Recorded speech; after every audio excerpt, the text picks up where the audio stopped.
The advice and opinions expressed by Dr. Granpeesheh and her guests are meant solely as suggestion and should not be in any way construed as child-specific advice. Dr. Doreen Granpeesheh is Dr. Doreen is an expert in autism. Doreen Granpeesheh. Dr. Granpeesheh. Dr. Doreen Granpeesheh. Dr. Doreen Granpeesheh is a visionary in the field of autism. Now you can ask her questions on Ask Dr. Doreen.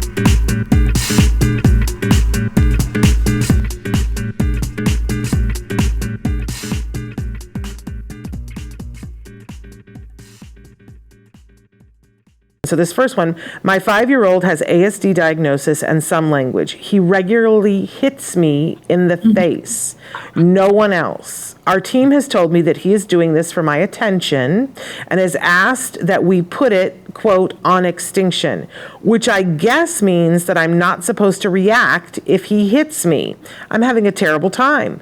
I have been hit so many times in the last 24 hours. It hurts. How am I not supposed to respond? It clearly isn't working. I feel betrayed, alone, and like a bad mom. Please help me stop the hitting. And first of all, I'm sending this parent a hug because this is hard stuff. Being hit by your child is very hard. And being told to put it on extinction, I think, is even harder. And honestly, I would not recommend putting it on extinction. Whenever it involves hitting or injury to someone, extinction is not the way to go. In this case, hitting, you would block. You would block and do partial extinction. So in other words, as the child is trying to hit you, you would protect your face, make sure that you block, but you don't engage with the child. You don't interact. You do something else. You protect your face, and you go on as if nothing happened. So no lecture, no reprimand, no lecture for it. That part we don't react to. That's very important. Yeah.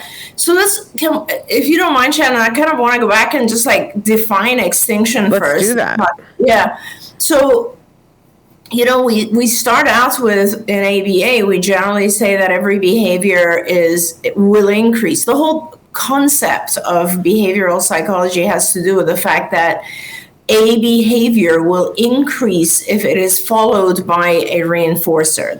That premise comes from a portion of psychology called operant conditioning.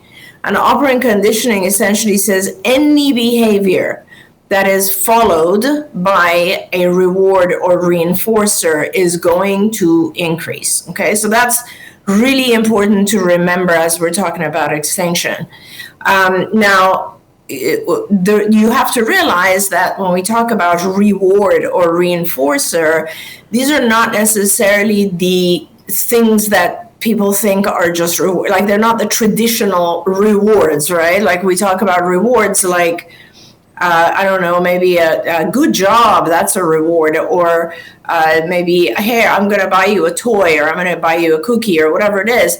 All of those are rewards, they are reinforcers, but there are lots of other things that are also reinforcers that a parent might not think of.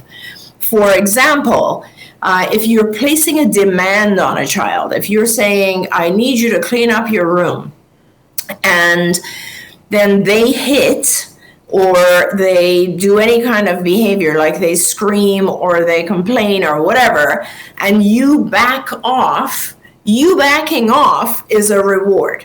So what we refer to here is removal of a demand, getting rid of something that was required of the individual to do, something that they didn't want to do. So removal of a unpleasant task, let's put it that way, is a reward. Access to an object that they might want is a reward. Like if a child comes and bangs on a glass door, and you think, oh my gosh, he wants to go out, and you immediately go and open the door, the child learns that banging on the glass is effective. That behavior will increase because they are going to get the reward they wanted, which is access to the outside. Attention is a reward. So for example, if you are like the child is just crying and you go over and you hold them and nobody can really figure out why the child is crying and you're holding them, crying will increase. It will become an effective form of communication. The example you just gave, Shannon, which is like kind of bartering or negotiating, is rewarding. So let's say you're in a supermarket and the child says, I want that toy or candy or whatever, and they have a complete tantrum and you're embarrassed and you're like, oh, I want to just stop this. You give them that candy, you have just rewarded the tantrum and the arguing and all that sort of stuff. So all of these things are rewards that are happening in our day-to-day lives.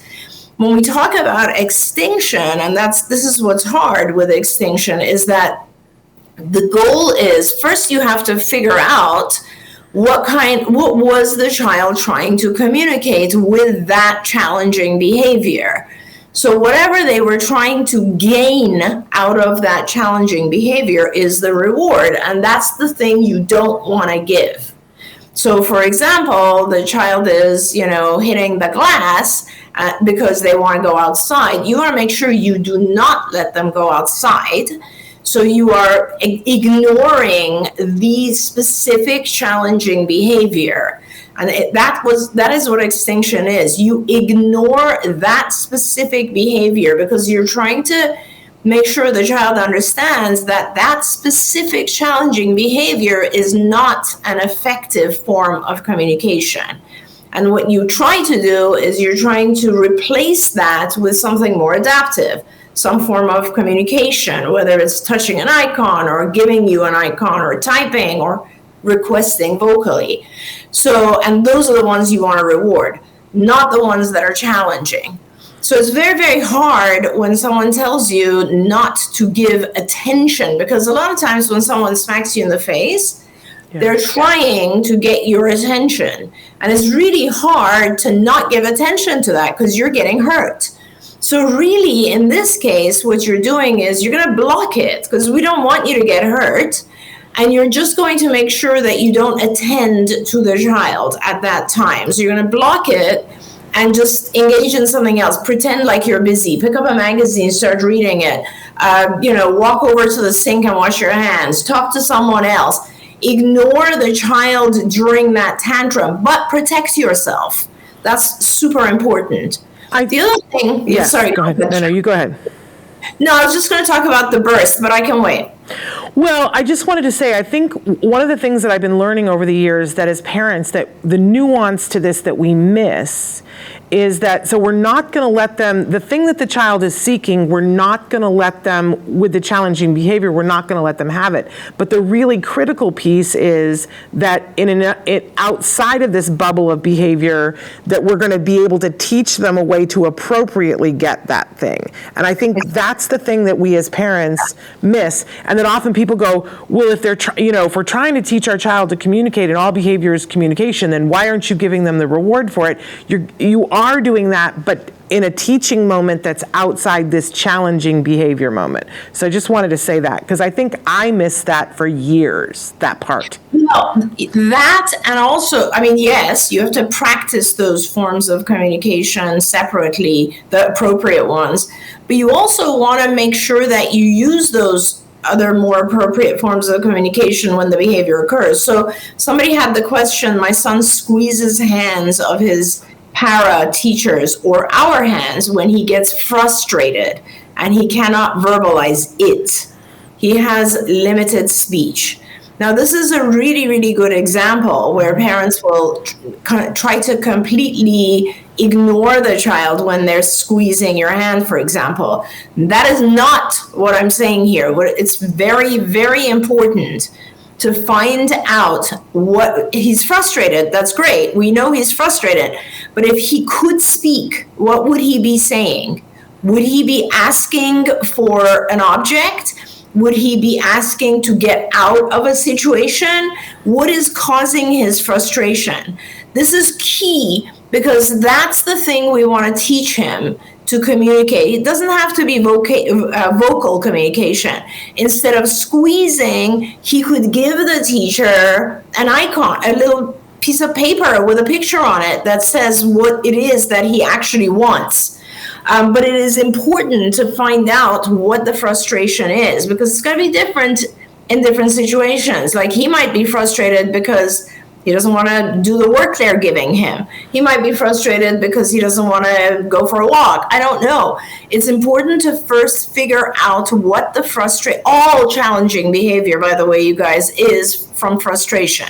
All of it is communication that the child can't otherwise communicate. So it's all about just trying to communicate their frustration. But the question is, what is causing their frustration? That's what we call a functional assessment. And that's really important. So here we go. Can I keep going with this track? Absolutely. Go ahead. The parent, 2008 RA. Her name is Bonnie. Oh, that's Bonnie. Okay. Yeah. Bonnie wrote and said, he does it in school when he doesn't, I assume, want to do his work at school. Okay. So this is really a fabulous situation here, Bonnie, because we don't really want to teach him a behavior that allows him to just get out of schoolwork, right? Because ultimately he's there and he needs to have schoolwork and do schoolwork. But we need to do two things here. First, we need to have him communicate using a more appropriate method than squeezing someone's hand. Second, we need to make the situation fair, as I always say, right? So clearly he's trying to, maybe he needs more breaks. Maybe he needs accommodation so that the work is easier. And maybe in between, he needs more rewards. Whenever a child is trying to get out of a situation, that basically tells you that the situation is a little too demanding. And there's lots of ways to make it less demanding and more rewarding, right? So you can give breaks. You can make the actual content a little easier. You can model and prompt.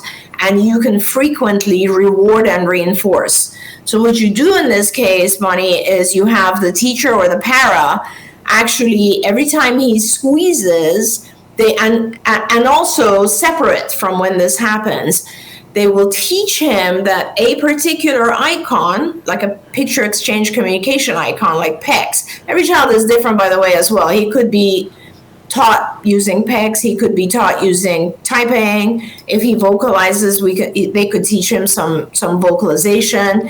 But he needs a more appropriate way to communicate. This is hard, or I need a break. And those are going to be different things. So, for instance, you should just make the lesson. You should talk to them and say, we need the lessons to be a little bit easier, and we need more reinforcers and more breaks. So what they do is he would then be taught to request a break every, 5 minutes or whatever it is that he can handle. And then he would get a short break and he would come back and he would continue, but the material would be easier. And by the way, the biggest way to get a child to not avoid material or work is to make the work more fun and more reinforcing. So that is something they all need to do, is they just need to make it easier, shorter, and more fun. And then you also, when he does the squeezing, need to also give him the card, and he will request either a break or whatever it is he wants.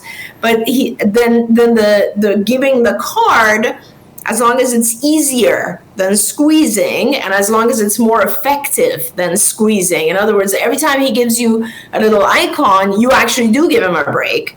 But when he squeezes, you continue working. And that's really important. Fantastic. Don't forget, you can watch Ask Dr. Doreen live every Tuesday morning at 10 a.m. Pacific time. We hope to see you there.